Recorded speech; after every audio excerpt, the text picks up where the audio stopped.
Welcome to life line. ఈరోజు life లైన్లో మనం హెర్నియాకి సంబంధించి ఆధునిక చికిత్సా విధానాలు ఏమున్నాయో మనం తెలుసుకుందాం. మనతో పాటు సిద్ధంగా ఉన్నారు సికింద్రాబాద్ మినిస్టర్ రోడ్లో ఉన్న కిమ్స్ హాస్పిటల్ నుంచి senior consultant doctor G Parthasarathy garu, surgical gastroenterology, laparoscopic and hepato pancreatobiliary surgeries. ఈయన ఇందులో సీనియర్ కన్సల్టెంట్గా ఉన్నారు. ఆయనతో మాట్లాడదాం. పార్థసారథి గారు, ఫస్ట్ మనం హెర్నియా గురించి లాస్ట్ టైం మాట్లాడుకున్నాం. రకాలు ఏ విధంగా ఉంటాయి, లక్షణాలు ఎలా ఉంటాయి, ఇవన్నీ మనకి ఫస్ట్ ఇప్పుడు లేటెస్ట్ టెక్నాలజీస్ ఏం అందుబాటులో ఉన్నాయో వాటితో స్టార్ట్ చేద్దాం. ఇంకా సమయం ఉంటే బేసిక్ థింగ్స్ కూడా డిస్కస్ చేద్దాం. ఫస్ట్ దీంట్లో హెర్నియాని ఎలాంటి ఆధునిక చికిత్సా విధానాలు ఉన్నాయి తొలగించుకోవడానికి? సో హెర్నియాకి ఇప్పుడు ఈ కాలంలో ట్రీట్మెంట్ అంటే ఒకటే మార్గం, సర్జికల్ ట్రీట్మెంట్. మెడిసిన్స్ ద్వారా, బెల్ట్ ద్వారా హెర్నియాని మనం ట్రీట్ చేయలేము.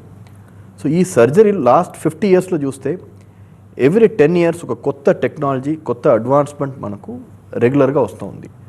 సో ఇప్పుడు హెర్నియా సర్జరీ అన్నది ఒక highest method level of technological అడ్వాన్స్మెంట్లో ఉంది. సో ఇప్పుడు దీంట్లో ఏం వచ్చిందంటే రోబోటిక్ టెక్నాలజీ ద్వారా ఈ హెర్నియాని మనం ఈ కాలంలో ట్రీట్మెంట్ చేస్తున్నాం. రోబోటిక్ టెక్నాలజీ అంటే దీని ముందుగా మనం ఓపెన్ సర్జరీస్ చేసేవాళ్ళం. ఒక ఆపరేషన్ చేయాలంటే ఒక పొట్టని ఓపెన్ చేసి, కంప్లీట్గా కట్ చేసి, ఓపెన్ చేసి దాని ద్వారా హెర్నియాని మనం ట్రీట్మెంట్ చేస్తూ ఉంటాం. ఇప్పుడు ఇదన్నీ లేకుండా చిన్న రంధ్రం ద్వారా, దాంట్లో కూడా ఒక రోబోటిక్ హెల్ప్ ద్వారా మనం చేసేటప్పుడు చాలా అడ్వాన్స్డ్ అండ్ చాలా ప్రిసైజ్ ట్రీట్మెంట్ మనకు అందుబాటులో ఉంటుంది. ఈ మధ్య మనం సర్జరీస్ చూసినట్లయితే రోబోటిక్ సర్జరీస్ బాగా సక్సెస్ఫుల్ అవుతూ ఉన్నాయి, మనం వింటూ ఉన్నాం. మరి హెర్నియా సమస్యతో బాధపడే వాళ్ళు రోబోటిక్ సర్జరీ అంటే కొంచెం భయపడుతున్నారు, ఎందుకని? సో రోబోటిక్ పైన ఉన్న భయం బేసికలీ దేనివల్ల అంటే ఇది కొత్త టెక్నాలజీ. సో దీంట్లో మనకు సక్సెస్ అవుతుందా? ఇన్ని సంవత్సరంగా మనకు తెలిసిన వాళ్ళు, మనం రిలేషన్స్లో అందరికీ ఓపెన్ సర్జరీ అయినాయి. ఇప్పుడు సడన్గా ఏదో రోబోటిక్ అని చెప్తున్నారు. ఇది ఏదో ఎక్స్పెరిమెంటల్ ఆపరేషన్ అది, దీంట్లో సక్సెస్ ప్రూవ్ అయిందా అనే భయం ఇప్పుడు జనాల మధ్యలో ఉంటుంది. బట్ యాక్చువల్లీ చూస్తే ఈ రోబోటిక్ టెక్నాలజీ అనేది మోర్ దెన్ 15 ఇయర్స్గా world over, especially Europe and అమెరికాలో ఆల్రెడీ ప్రాక్టీస్ చేసే ఒక టెక్నాలజీ. ఈ రోబోటిక్ టెక్నాలజీ ఇండియాలోనే మనం ఆల్మోస్ట్ లాస్ట్ 8 to 10 ఇయర్స్గా చేస్తున్నాము. లాస్ట్ 4-5 ఇయర్స్గా చాలా ఎక్కువ నంబర్స్లో ఇది రోబోటిక్ ట్రీట్మెంట్ చేస్తున్నాం. సో రోబోటిక్ టెక్నాలజీని ఒక ఎక్స్పెరిమెంటల్ ట్రీట్మెంట్ కాదు, ఆల్రెడీ ఆల్మోస్ట్ 15 ఇయర్స్గా ప్రాక్టీస్లో ఉండి పర్ఫెక్ట్ అయిన ఒక టెక్నాలజీ. దీని ద్వారా చేసేటప్పుడు ఏమవుతుందంటే పేషెంట్కి చాలా అడ్వాంటేజెస్ ఉంటుంది. ఏ విధంగా అంటే ఫస్ట్ ఆఫ్ ఆల్ పెయిన్ అనేది ఓపెన్ ఆపరేషన్ కన్నా రోబోటిక్ ఆపరేషన్లో చాలా తక్కువ. ఇప్పుడు ఓపెన్ ఆపరేషన్లో ఒక పెయిన్ స్కోర్ 100 పాయింట్ ఉంటే ఒక రోబోటిక్ ఆపరేషన్లో అది 10 to 20 పాయింట్స్ పెయిన్ ఉంటుంది. సో పెయిన్ ఇంత తక్కువ ఉన్నప్పుడు పేషెంట్ రికవరీ అనేది చాలా ఫాస్ట్గా ఉంటుంది. దీని ముందుగా ఒక మేజర్ ఆపరేషన్ అయితే ఆల్మోస్ట్ 3 months పేషెంట్స్ ఆఫీస్ కానీ, స్కూల్ కానీ వాళ్ళ రెగ్యులర్ లైఫ్ యాక్టివిటీస్ని బంద్ చేసి బెడ్ రెస్ట్లో రికవరీ టైం తీసుకుంటారు. ఈ రోబోటిక్ టెక్నాలజీ వచ్చిన తర్వాత వితిన్ 3 to 4 days పేషెంట్స్ మళ్ళీ ఆఫీస్కి వెళ్ళి లేదా వర్క్ ఫ్రమ్ హోమ్ ఆప్షన్లో ఉన్న వాళ్ళు ఇమీడియట్గా ఆఫీస్ వర్క్ స్టార్ట్ చేసే పరిస్థితికి వచ్చేస్తారు. ఎందుకంటే ఈ రోబోటిక్లో చాలా పెయిన్ అనేది చాలా తక్కువ ఉంటుంది. సెకండ్ పాయింట్, మేజర్ కట్ లేకుండా ఉంది కాబట్టి ఆ కట్ పైన ఉన్న ఇన్ఫెక్షన్ రిస్క్ అనేది రోబోటిక్లో చాలా తక్కువ. రోబోటిక్లో మనం 5 mm లేదా ఒక 8 mm రంధ్రం ద్వారా చేసే ఆపరేషన్. సేమ్ ఆపరేషన్ ఓపెన్లో చేసేటప్పుడు 15 to 20 centimeters లాంగ్ కట్ ఇస్తాం. సో ఆ కట్ పైన ఇన్ఫెక్షన్ రావడం, ఆ పుండు పైన చీమ రావడం, కుట్లు ఇంపడం, ఇదన్నీ కాంప్లికేట్స్ ఉన్నాయి. ఇప్పుడు రోబోటిక్ ద్వారా చేసేటప్పుడు పేషెంట్స్కి చాలా less than 1 centimeter size cuts ఉంది కాబట్టి ఇన్ఫెక్షన్, వూండ్ కేర్, రోజు హాస్పిటల్కి వెళ్ళి డ్రెస్సింగ్ చేసుకోవడం, దాని ఊండ్ వల్ల వచ్చే కాంప్లికేషన్స్ అన్నీ దీంట్లో తగ్గిపోతుంది. రైట్. అంటే కాలర్ లైన్లో ఉన్నారు సికింద్రాబాద్ నుంచి లక్ష్మీనారాయణ గారు. లక్ష్మీనారాయణ గారు మాట్లాడండి. హలో. నమస్కారం సార్. నమస్కారం లక్ష్మీనారాయణ గారు, చెప్పండి సార్. నాకు 3 నెలల కింద నుంచి బొడ్డు దగ్గర చిన్న గడ్డ అయింది సార్. హెర్నియా అన్నారు, యశోదాలు చూపిస్తే. హలో, చెప్పండి, వినిపిస్తుంది, చెప్పండి. బొడ్డు దగ్గర చిన్న గడ్డ అయింది సార్. ఓకే. యశోద హాస్పిటల్లో చూపిస్తే హెర్నియా అన్నారు. ఓకే. అది ఆపరేషన్ చేయించడం వల్ల మందులో తగ్గుతుంది. నేను లావు ఉన్నా సన్నగైతే తగ్గుతుందని చెప్తున్నాను సార్ డాక్టరు. ఓకే. ఇప్పుడు లక్ష్మణ గారికి ఏం ప్రాబ్లం అంటే బొడ్డు దగ్గర గడ్డలాగా ఉంది, అది డాక్టర్ చెక్ చేసి హెర్నియా ప్రాబ్లం ఉందని చెప్తున్నారు. ఇప్పుడు పేషెంట్ డౌట్ ఏమంటే నేను చాలా లావుగా ఉన్నాను, దీన్ని నేను మందుల ద్వారానే సెట్ చేసుకోవచ్చునా, లేదు నేను ఆపరేషన్కి వెళ్ళాల్సింది. నేను ముందు చెప్పినట్టు హెర్నియాకి మనం వైద్యం సర్జరీ ద్వారా ఒకటే సక్సెస్ అవుతుంది. మెడిసిన్ ద్వారా హెర్నియాని మనం క్యూర్ చేయలేము. బెల్ట్ కట్టుకొని లేదా రెస్ట్ తీసుకుంటా దానివల్ల హెర్నియా ఆటోమేటిక్ తగ్గిపోతుందా, ఏమన్నా కండరాలు స్ట్రెంగ్త్ పెంచడానికి మందులు వేస్తే హెర్నియా తగ్గిపోతుందా అంటే అది అవ్వదు. ఆపరేషన్ చేసుకోవడమే బెస్ట్. ఎస్పెషలీ బొడ్డు భాగంలో ఉన్న హెర్నియాని చిన్న సైజులో ఉన్నప్పుడే రోబోటిక్ ద్వారా లేదా లాప్రోస్కోపీ ద్వారా ఆపరేషన్ చేసుకోవడం అనేది చాలా సింపుల్ ఆపరేషన్. వితిన్ 1 or 2 డేస్లో మీరు రికవర్ అయిపోవచ్చు. And life long permanent cure అనేది చిన్న హెర్నియాస్కి మనం చాలా హై సక్సెస్ రేట్ ఉంది. సో ఈ చిన్న సైజులో ఉన్న హెర్నియాని తొందరగా ఆపరేషన్ చేసుకుని క్యూర్ చేయడమే మీకు బెస్ట్ అడ్వైస్. అయితే పార్థసారథి గారు, ఇందులో టైప్స్ కూడా ఉంటాయి కదా, ఎలాంటి టైప్ ఆఫ్ హెర్నియా అయినా సరే రోబోటిక్ సర్జరీ ద్వారా క్యూర్ చేసుకోవచ్చా? హెర్నియాలో ఇప్పుడు కామన్ హెర్నియాస్ చూస్తే ఒక 3-4 టైప్స్ ఉందండి. ఒకటి మేల్ జెంట్స్లో కామన్గా వచ్చే హెర్నియా అనేది groin hernia or inguinal hernia అని చెప్తాం, ఈ తొడ భాగంలో వచ్చే హెర్నియా. సెకండ్ టైపు ఇప్పుడు ఈయన మనకు కాల్ చేసిన పేషెంట్ చెప్పారు కదా, బొడ్డు భాగంలో ఒక చిన్న ఉబ్బులాగా వస్తుంది, umbilical hernia or belly button hernia అని చెప్తాం. ఇది ఈ హెర్నియా మనం పుట్టిన బేబీలో ఉండి మనం చాలా ఎల్డర్లీ పర్సన్స్ వరకు ఈ బొడ్డు భాగం హెర్నియా మనం కామన్గా చూస్తాం, ప్రెగ్నెంట్ లేడీస్లు చూస్తాం.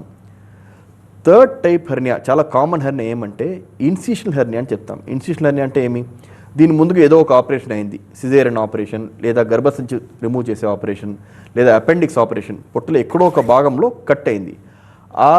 అప్పుడు చేసిన ఆపరేషన్ కుట్లు తర్వాత ఒక 5 years 10 years తర్వాత వీక్ అయిపోయి ఆ కుట్లు ఓపెన్ అయినప్పుడు దాని ద్వారా పేగులు బయట వచ్చేది మనం ఇన్సిషనల్ హెర్నియా ఆర్ దీని ముందుగా జరిగిన ఆపరేషన్ స్కార్లో వచ్చే హెర్నియా అని చెప్తాం. సో మోస్ట్ కామన్ టైప్స్ ఈ 3 టైప్. ఈ 3 టైప్కి కూడా రోబోటిక్ ట్రీట్మెంట్ అన్నది ఈ కాలంలో చాలా యూస్ఫుల్గా ఉంది. సో అన్ని టైప్ హెర్నియాస్కి మనం రోబోటిక్ టెక్నాలజీ ద్వారా వైద్యం చేయ పాసిబిలిటీ ఉంది. అయితే మెస్ గురించి మనం మాట్లాడుకుంటే అన్ని రకాల హెర్నియాల్లో కూడా ఈ మెస్ వేయడం అత్యవసరం అంటారా? ఇప్పుడు హెర్నియా ట్రీట్మెంట్లో ఒక ఇంపార్టెంట్ పార్ట్ ఏమంటే మెష్, జాలి అని చెప్తాం. ఇప్పుడు హెర్నియా రిపేర్ చేసేటప్పుడు హెర్నియా అంటే ఏంటి, కండరాల్లో ఒక గ్యాప్, ఇప్పుడు మీరు ఫోటోలో చూసేట్టు ఒక గ్యాప్ ఫామ్ అవుతుంది, దాని ద్వారా పేగులు బయట వచ్చేస్తుంది. సో దాన్ని మనం రిపేర్ చేయాలంటే ఆ బయట వచ్చిన పేగుని ఫస్ట్ లోపల పెట్టి ఆ ఫామ్ అయిన గ్యాప్ని కుట్లు ద్వారా క్లోజ్ చేస్తాం. సో ఈ కుట్లు ద్వారా మాత్రం క్లోజ్ చేస్తే ఇది లైఫ్ లాంగ్ మనకు కంప్లీట్గా స్ట్రెంగ్త్ ఉంటుందంటే చాలామందికి ఉండదు. ఎందుకంటే ఆ హెర్నియా ఫామ్ అయిందే కండరాల్లో ఉన్న వీక్నెస్ వల్ల. మళ్ళీ సేమ్ వీక్ కండరాల్ని మనం స్టిచెస్తో కుట్లతో టైట్ చేసేటప్పుడు మళ్ళీ 5 yearsలో ఓపెన్ అయ్యే అవకాశం ఉంది. అది జరగకుండా ఉండడానికి మనం వాడే ఒక విషయమే మెష్ ఆర్ జాలి. సో మెజారిటీ హెర్నియా రిపేర్స్లో మనం మెష్ అనేది వాడతాం. చాలా తక్కువ కేసెస్లోనే మెష్ అవసరం లేకుండా మనం హెర్నియా ట్రీట్మెంట్ చేయొచ్చు. ఇప్పుడు నేను చెప్పినట్టు న్యూ బార్న్ బేబీస్, కొత్తగా పుట్టిన పిల్లలకి చిన్న బొడ్డు హెర్నియా ఉన్నప్పుడు దాంట్లో మనం మెష్ లేకుండా రిపేర్ చేయొచ్చు. చిన్న పిల్లలకి వచ్చే గ్రాయిన్ హెర్నియాకి మనం మెష్ లేకుండా చేయొచ్చు. బట్ మోర్ దెన్ 95% హెర్నియాస్కి మెష్ వాడడమే మనకు లాంగ్ టర్మ్ సక్సెస్ రేట్ని పెంచుతుంది. మెష్ లేకుండా చేసే హెర్నియాస్ ఆల్మోస్ట్ 30 to 40%, 100 మందికి చేస్తే 30 నుండి 40 మంది 5 to 10 yearsలో మళ్ళీ సేమ్ హెర్నియా ప్రాబ్లంతో వచ్చే అవకాశం ఉంది.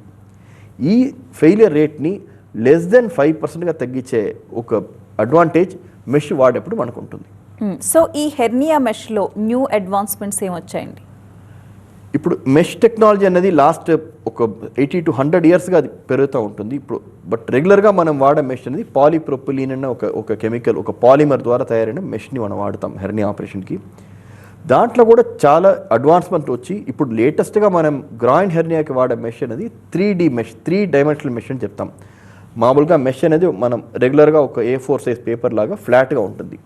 బట్ మన బాడీ అనేది ఒక 2D స్ట్రక్చర్ కాదు, ఇది ఒక 3 dimensional స్ట్రక్చర్. బాడీ స్ట్రైట్గా ఉండదు, దాంట్లో కర్వ్ ఉంటుంది. సో ఈ కాలంలో మనం వాడే మెష్ ఏమంటే లేటెస్ట్ 3D మెష్ వాడతాం. 3D మెష్ అంటే ఎలా మన కాంటాక్ట్ లెన్స్ అనేది ఒక కప్ షేప్లో ఉంటుందో మన పొట్ట భాగం కూడా కప్ షేప్లో ఉంటుంది. సో ఈ పాలీప్రొపిలీన్ మెష్ కూడా ఆ సేమ్ బాడీ స్ట్రక్చర్, బాడీ షేప్కి మ్యాచ్ అయినట్టు ఒక 3 dimensional షేప్లో ఫామ్ అయ్యి వస్తుంది. సో ఇలా టైప్ మెషెస్ వాడేప్పుడు ఆ మెష్ బాడీతో సెట్ అయ్యే ఆ కాంటాక్ట్, ఆ ఫిట్టింగ్ కరెక్ట్గా వచ్చి దానివల్ల అడ్వాంటేజెస్ చాలా ఉంటాయి. ఇది మాత్రం కాకుండా there are lot of new types of meshes, completely absorbable meshes ఇప్పుడు వస్తుంది. ఇప్పుడు పాలీప్రొపిలీన్ అంటే అది లైఫ్ లాంగ్ బాడీలోనే ఉండిపోతుంది. అది కాకుండా ఒక 2 to 3 yearsలో కంప్లీట్గా కరిగిపోయే మెషెస్ కూడా ఇప్పుడు కొత్త మార్కెట్లో వచ్చింది. సో ఈ మెష్లో ఏం అడ్వాంటేజ్ అంటే ఒక్కసారి మెష్ పెడితే అది హెర్నియా కంప్లీట్గా క్యూర్ అయిన తర్వాత, స్కార్ టిష్యూ ఫామ్ అయిన తర్వాత ఒక 2 to 3 yearsలో ఆ మెష్ కంప్లీట్గా గాయమైపోతుంది. సో మెష్ వల్ల వచ్చే లాంగ్ టర్మ్ ప్రాబ్లమ్స్ అన్నది ఈ కొత్తదిగా వచ్చిన ఈ బయో అబ్జార్బుల్ మెష్ అని చెప్తాము, ఆ మెషెస్లో మనకు లేదు. ఇది లేకుండా కాంపోజిట్ మెషెస్ ఉంది. లాప్రోస్కోపీ ద్వారా మనం వాడేప్పుడు పేగులు మెష్తో అతుక్కుని దానివల్ల పేగులకి ఏమి డ్యామేజ్ రాకుండా ఉండడానికి మెషల్ని ఒక స్పెషల్ కోటింగ్తో వచ్చే కాంపోజిట్ మెషెస్. ఇదన్నీ ఒక 30 years బ్యాక్ ఈ టైప్ ఆఫ్ టెక్నాలజీ మన దగ్గర లేదు. But extensive research and development వల్ల ఈ కాలంలో we are able to find so many new things. ఇన్ని కొత్త అడ్వాన్స్ టెక్నాలజీ వల్ల హెర్నియా రిపేర్ అనేది ద సక్సెస్ రేట్ ఇంకా చాలా పెరుగుతూనే ఉంటుంది. సో చాలామంది కంప్లైంట్ చేస్తూ ఉంటారు, మెష్ వల్ల కొన్ని ప్రాబ్లమ్స్ వచ్చాయి మాకు అని చెప్పేసి. ఆ లక్షణాలు దానివల్ల వచ్చాయనేది చాలామందికి తెలియదు. ఎలాంటి లక్షణాలు కనిపిస్తాయి మెష్ వల్ల వచ్చే ప్రాబ్లమ్స్తో?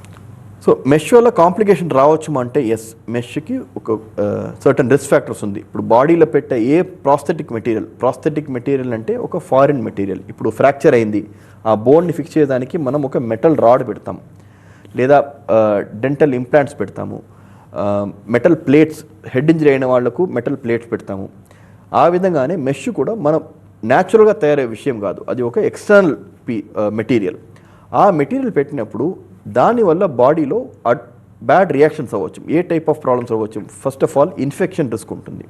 సో మెష్ అన్నది అది ఒక ఫారిన్ ఆబ్జెక్ట్ కాబట్టి బాడీలో ఉన్న ఇమ్యూన్ సిస్టమ్, మన దగ్గర ఉన్న రక్త కణాల్లో ఏ ఇమ్యూనిటీ కణాలు ఉన్నాయో అది ఆ మెష్ ద్వారా మెష్ పైన పనిచేసే ఎఫెక్టివ్నెస్ తక్కువ ఉంటుంది.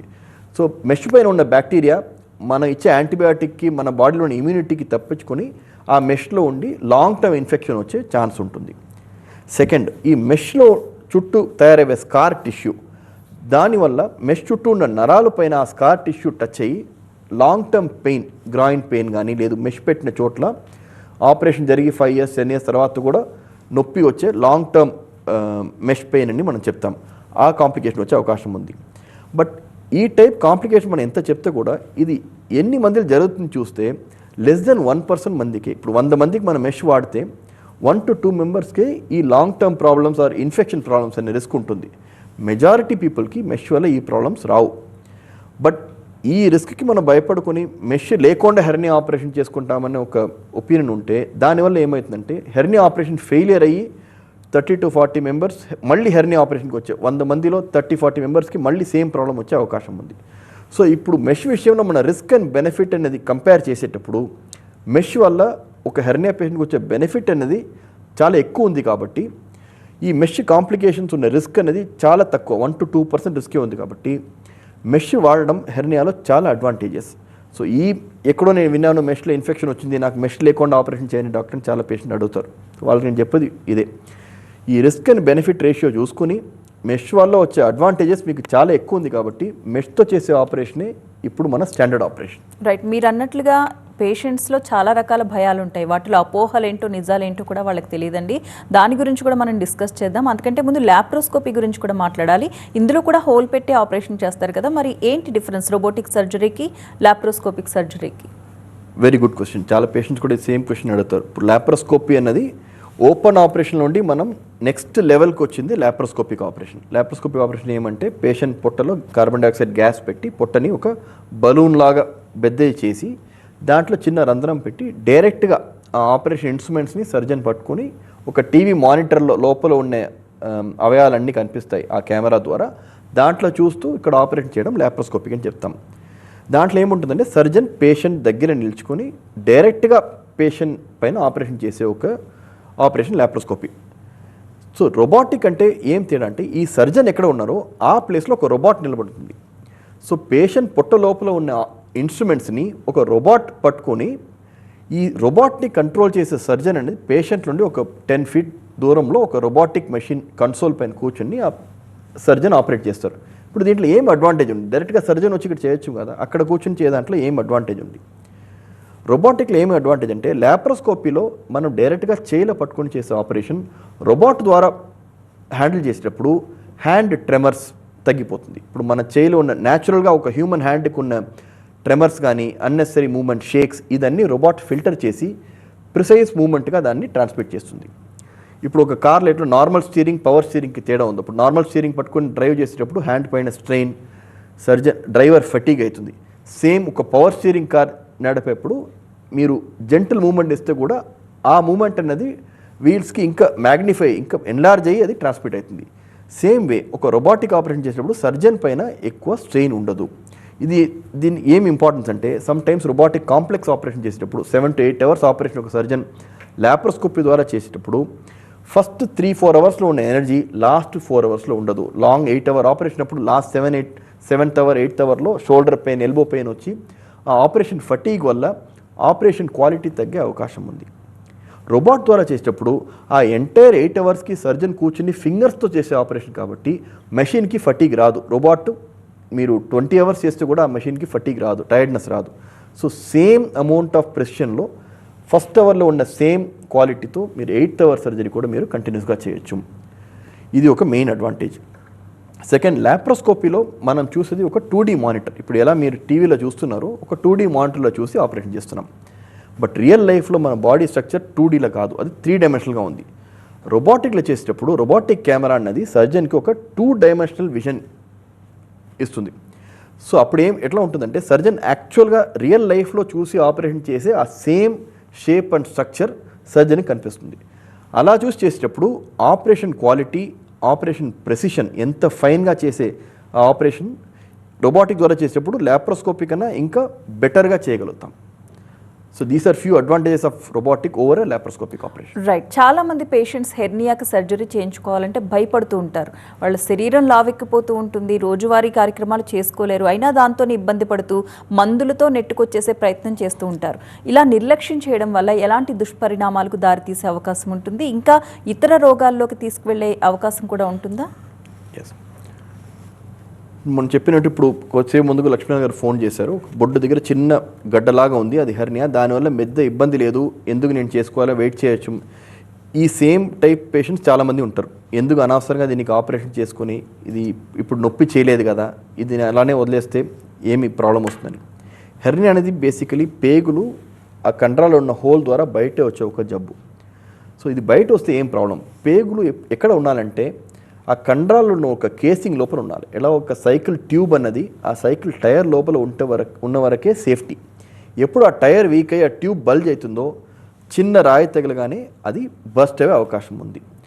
సేమ్ వే పేగులు అన్నది కండరాల లోపల ఉన్న ఆ కేసింగ్ నుండి బయట వచ్చేటప్పుడు ఆ హెర్నియా శాక్, ఆ హెర్నియా బల్జ్ లోపల పేగు ట్విస్ట్ అయ్యే అవకాశం ఉంది.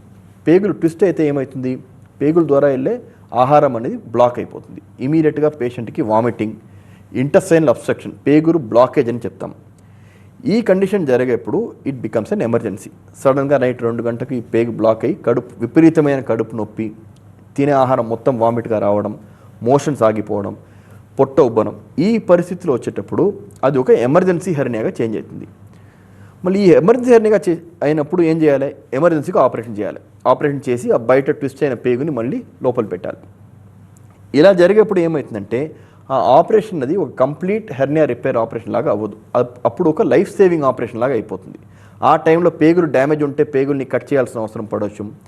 పేగుల్ని కట్ చేసి పేగుల్ని జాయింట్ పెట్టేటప్పుడు ఇన్ఫెక్షన్ భయంతో మెష్ లేకుండానే ఆపరేషన్ చేసే అవకాశం కూడా రావచ్చు. నేను ముందు చెప్పినట్టు ఇప్పుడు నైట్ టైంలో ఇన్ఫెక్షన్తో వచ్చిన పేషెంట్కి మనం ఎమర్జెన్సీగా ఒక హెర్నియా ఆపరేషన్ చేస్తున్నాము.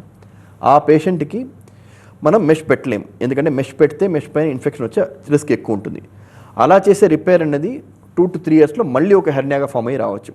సో ఒక హెర్నియా అనేది ఎప్పుడు చిన్న రంధ్రంగా ఉన్నప్పుడు ఫిక్స్ చేయడం ఈజీ, ఎందుకంటే చిన్న సైజులో ఉన్న హెర్నియాని మనం ల్యాప్రోస్కోపీ ద్వారానే ఈజీగా ఫిక్స్ చేయొచ్చు. ఆ సేమ్ హెర్నియా సైజ్ పెరిగేప్పుడు ఒక మ్యాసివ్ సైజ్కి వచ్చిన తర్వాత ల్యాప్రోస్కోపీ కానీ రోబోటిక్ కానీ దానికి పాసిబుల్గా ఉండదు. ఆ టైప్ హెర్నియాని మనం ఓపెన్ ఆపరేషన్ ద్వారా మళ్ళీ మేనేజ్ చేయాల్సి వస్తుంది. సెకండ్, హెర్నియా కాంప్లికేట్ అయ్యే వరకు, నొప్పి వచ్చే వరకు లేదా బ్లాక్ అయ్యే వరకు మనం దాన్ని నిర్లక్ష్యం చేస్తే ఎమర్జెన్సీగా ఆపరేషన్ చేసే ఒక పరిస్థితి తయారైతే అప్పుడు చేసే ఆపరేషన్ సక్సెస్ రేట్ ఇప్పుడు తక్కువనే ఉంటుంది, ఎందుకంటే అది ఒక ఎమర్జెన్సీ ఆపరేషన్. మెష్ లేకుండా చేయాల్సిన పరిస్థితి రావచ్చు, పేగులకి డ్యామేజ్ అయితే దానివల్ల ఇన్ఫెక్షన్, ఆపరేషన్ తర్వాత వచ్చే కాంప్లికేషన్, అన్ని రిస్క్ పెరగచ్చు. So the best time to treat hernia is not to wait. నొప్పి వచ్చిన తర్వాత నేను చూసుకుంటా, సైజ్ పెరిగిన తర్వాత చూసుకుంటా, అలా దాన్ని నిర్లక్ష్యం చేయకుండా చిన్న సైజులో ఉన్నప్పుడే ల్యాప్రోస్కోపీ ద్వారానో లేదా రోబోటిక్ ద్వారానో సింపుల్గా రిపేర్ చేసుకోవడం మనకు ఎప్పుడు లాంగ్ టర్మ్ అడ్వాంటేజ్ ఉంటుంది. అంటే ఎటువంటి లక్షణాలు లేకుండా కూడా బాడీలో హెర్నియా వస్తుందంటారా? ఎస్, హెర్నియా అనేది ఇనిషియల్ స్టేజెస్లో జనరలీ లక్షణాలు ఉండవు, ఒక చిన్న బల్జ్ లాగా ఉంటుంది. చాలా పేషెంట్స్ ఇప్పుడు హెర్నియా గురించి చాలా అవేర్నెస్, అవగాహన పెరిగింది కాబట్టి చాలా పేషెంట్ ఆటోమేటిక్గా ఫైండ్ అవుట్ చేసుకుని మన దగ్గర వస్తున్నారు. సార్ నేను మామూలుగా ఇప్పుడు ఎప్పుడు ఒకరోజు చూసాను, లేదా స్నానం చేసేప్పుడు చూసాను, నాకు బొడ్డు దగ్గర ఒక ఉబ్బుగా ఉంది, లేదా కింద తొడ భాగంలో హెర్నియా ఉంది, దీనికి ఏమైనా చేయాలండి. So that is the first symptom. ఏ నొప్పి లేకుండా మన స్ట్రైనింగ్ చేసేటప్పుడు, స్ట్రైనింగ్ అంటే అది దగ్గు ఉండొచ్చు, లేదా తుమ్మలు, లేదా ఏదో ఒక వెయిట్ లిఫ్ట్ చేసుకొని వాక్ చేసేటప్పుడు, మెట్లు ఎక్కేటప్పుడు, లేదా పొద్దున వెళ్ళి ఆఫీస్లో పని చేసుకుని సాయంకాలం వచ్చే లాంగ్ డే స్టాండింగ్లో ఉన్న తర్వాత you can see a bulge. So ఆ bulge is the first symptom. రేర్గా హెర్నియా సైజ్ పెరిగేప్పుడు, లేదా ఆ హెర్నియా హోల్లో బయట వచ్చిన పేగు ఆ హోల్లో లాక్ అయ్యి కంప్రెస్ అయినప్పుడు పేషెంట్స్కి నొప్పి రావడం మొదలవచ్చు. సో హెర్నియాల జనరల్ సిమ్టమ్స్ నొప్పి ఉండదు, బల్జింగ్ మాత్రమే ఉంటుంది. అది కూడా దగ్గేప్పుడు స్ట్రెయిన్ చేసేటప్పుడు. నొప్పి వస్తే ఆ హెర్నియాలో ఏదో ఒక కాంప్లికేషన్ స్టార్ట్ అవుతుందని అర్థం. సో నొప్పి వచ్చే వరకు వెయిట్ చేయడం మంచిది కాదు. ఓకే, పేషెంట్ హెర్నియా ఆపరేషన్ చేయించుకోవాలి అని అనుకుంటున్నాడు. ఫస్ట్ వచ్చే డౌట్, ఏ హాస్పిటల్కి వెళ్ళాలి, అక్కడ సర్జన్కు ఉన్న ఎక్స్పీరియన్స్ ఏంటి, సక్సెస్ రేట్ ఏంటి, ఇవన్నీ కూడా ఆలోచిస్తారు. ఎందుకని కిమ్స్ హాస్పిటల్కి రావాలి పేషెంట్? ఇప్పుడు కిమ్స్ హాస్పిటల్ అనేది ఇప్పుడు మన ట్విన్ స్టేట్స్ మాత్రం కాదు, నేషనల్ లెవెల్లో కూడా ఒక ప్రామినెంట్ హాస్పిటల్గా ఉంది. ఇది ఒక క్వాటర్నరీ కేర్ సెంటర్ అని చెప్తాం. క్వాటర్నరీ కేర్ సెంటర్ అంటే ఒక విలేజ్లో ఉండేది primary care centre. Basic health care, జ్వరం, దగ్గు, డెలివరీస్, అది. Then secondary, then tertiary health care centre అంటే కొద్ది complicated cases. Quaternary health care centre అంటే చాలా ఇప్పుడు ప్రపంచంలో ఉన్న హైయెస్ట్ లెవెల్ ఆఫ్ ట్రీట్మెంట్స్ ఏదైతే ఉన్నాయో, స్టార్టింగ్ ఫ్రమ్ సింపుల్ మామూలు ఆపరేషన్స్, నార్మల్ డెలివరీస్లో స్టార్ట్ చేసి హార్ట్ ట్రాన్స్ప్లాంట్ వరకు చేసే ఒక ఆర్గనైజేషన్, ఒక hospital, multi speciality hospital. Multi speciality అంటే ఇప్పుడు ఈ కాలంలో వచ్చే పేషెంట్స్, చాలా పేషెంట్స్కి ఒక 50-60 ఇయర్స్ తర్వాత చాలా రకమైన జబ్బులు అలాంగ్ విత్ హెర్నియా ఉంటుంది. ఇప్పుడు పేషెంట్ హెర్నియాతో వస్తున్నారంటే ఆ పేషెంట్కి sugar, BP, 5 years back heart attack వచ్చిండొచ్చు, దాంట్లో హార్ట్లో 2 స్టెంట్, బ్రీదింగ్ ప్రాబ్లమ్స్, ఈ రకరకమైన ప్రాబ్లమ్స్తో పేషెంట్ వస్తారు. సో ఇప్పుడు అలా వచ్చే పేషెంట్ని మనం ఒక సింపుల్ హెర్నియా పేషెంట్ లాగా డీల్ చేయకుండా ఆ కంప్లీట్ కేర్ ఇవ్వాలి. ఇప్పుడు ఈ పేషెంట్ నేను మత్తు ఇచ్చి ఒక ఆపరేషన్ చేయాలంటే ఆ మత్తు ఇచ్చేప్పుడు హార్ట్లో ఏమైనా ప్రాబ్లం వస్తే దాన్ని ట్యాకిల్ చేయడానికి మన దగ్గర మంచి కార్డియాలజీ టీమ్ ఉందా, అడ్వాన్స్డ్ ట్రీట్మెంట్ చేసే కార్డియాలజీ ఎక్విప్మెంట్ ఉంది.